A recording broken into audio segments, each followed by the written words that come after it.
Papy, c'est quoi ces maisons au milieu de l'étang? Oh, ce n'est pas un simple étang. Regarde. Autrefois, au cœur de la presqu'île de Gien, entre les deux tombeaux, se trouvait une pêcherie. En 1848, des commerçants toulonnais ont acheté cet étang des pesquiers pour créer un salin dans sa partie nord. C'est beau tous ces petits carrés. On les appelle des partènements. Regarde, ils sont orientés suivant les vents dominants. C'est pour ça que le salin a un aspect géométrique. Mais c'est quoi un salin? Un salin, c'est un site de production du sel. Tu veux que je t'explique comment ça marche? Oui. Eh bien, comme mon grand-père, et moi-même par la suite, mon père était saunier ici. Il était seul responsable des mouvements d'eau sur le site. Il actionnait des portes martelières pour les arrivées d'eau principales et d'autres, plus petites, que l'on manœuvrait à la main, les canons. Tu as remarqué que l'eau de mer est salée. Oui, ça pique un peu. Eh bien, c'est parce qu'elle contient 29 grammes de sel par litre. Autrefois, en acheminant cette eau de l'étang des Pesquiers jusqu'au premier partènement, on augmentait la salinité jusqu'à 110 grammes par litre. Waouh! Attends, après, cette même eau était envoyée sur une deuxième série de partènements où la concentration se poursuivait jusqu'à 240 grammes par litre. Et pour finir, l'eau arrivait sur les tables salantes où son degré de salinité atteignait 260 grammes par litre et permettait sa cristallisation en sel. Tu sais quelle distance l'eau avait parcouru? Non. Eh bien, durant ce circuit, l'eau avait parcouru plus de 10 kilomètres. Et pour 1000 litres à l'entrée, seulement 110 litres arrivaient sur les tables. Ça fait presque 90% d'évaporation. Mais l'eau circulait comment? C'est tout plat. C'est à l'intérieur de ce bâtiment que l'eau était pompée et que l'on pouvait contrôler les mouvements d'eau de l'ensemble du salin. Un réseau de galeries amenait l'eau jusqu'à deux grandes roues, des tympans, qui fonctionnaient en parallèle. L'un alimentait les partènements au sud et l'autre ceux situés au nord. Enfin, le premier tympan reprenait l'eau pour la pousser sur les tables salantes. Mais c'est quoi un tympan?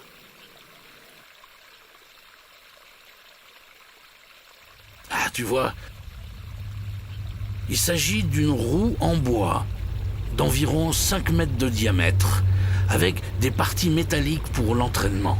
Ce principe était très bien adapté aux contraintes des salins car la dénivelée y était très faible, mais les surfaces à irriguer très importantes.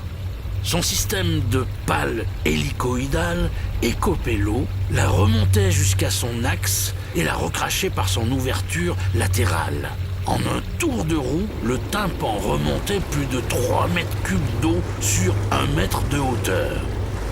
Le tympan tournait assez lentement en faisant beaucoup de bruit. Il y en avait partout? Oui, mais ils ont été remplacés au fil du temps par des pompes électriques. Le tympan des Pesquiers est l'unique représentant français de ce patrimoine salinier. Tu comprends pourquoi il était important de restaurer cet ensemble. On peut le voir? Voilà le cœur du salin aujourd'hui. Waouh!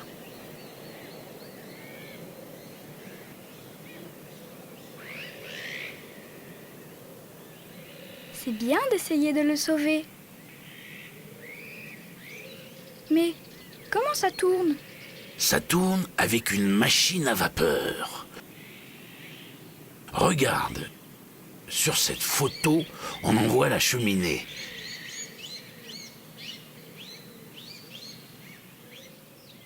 Et il fallait apporter du charbon jour et nuit.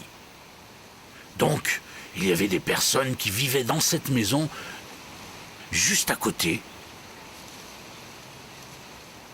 C'est eux qui faisaient le sel? Non, non, non, il y avait des saliniers, des forgerons, des menuisiers. En tout, il y avait 60 permanents qui travaillaient sur le site. Et quand la concentration de sel était suffisante, on envoyait l'eau sur les tables où le sel se déposait par cristallisation.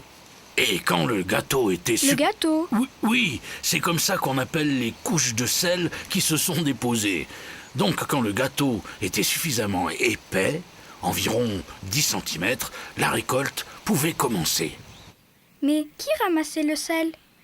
Il y avait 300 saisonniers italiens qui venaient à la mi-août.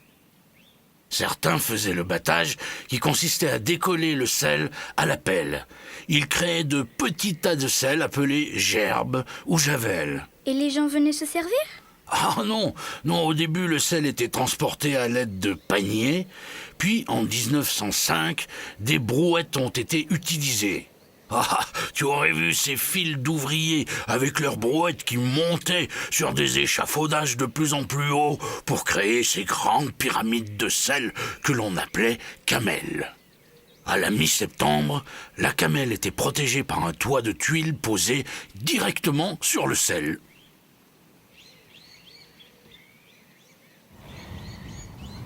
Il y en avait beaucoup de sel?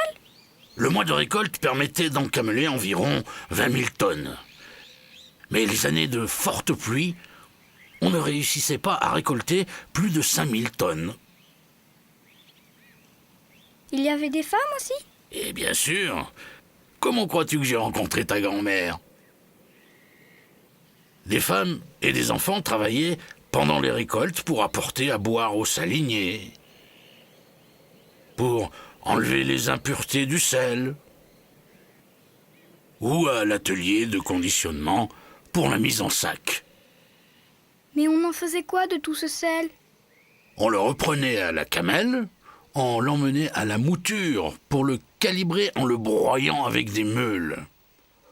Tout dépendait de l'utilisation finale. Sel de table ou de salaison, sel pour l'industrie chimique, l'agriculture, les tanneries. Dans ce cas, il était alors dénaturé avec divers composants pour le rendre impropre à la consommation. Le tout sous la surveillance des douaniers. Des douaniers? Oui, des douaniers. Parce que jusqu'en 1946, le sel était taxé en France. Et donc, sur chaque salin, il y avait une caserne de douane pour effectuer les contrôles. Et le canal de ceinture autour de l'exploitation empêchait la fraude. Elle est où, la caserne? La caserne est juste en face de l'entrée du salin pour pouvoir surveiller les expéditions de sel. Elle est à côté de la cité ouvrière où j'ai moi-même grandi, puis vécu avec mes collègues, et où ta mère est née.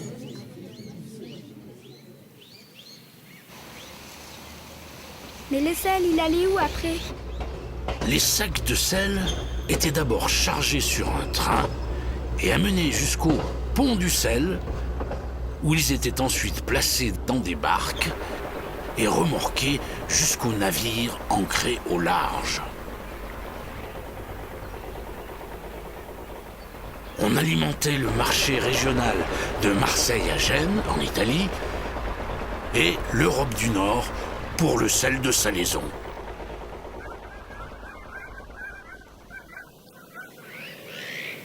Tu vois, il y avait une relation très forte entre la Provence et le Piémont.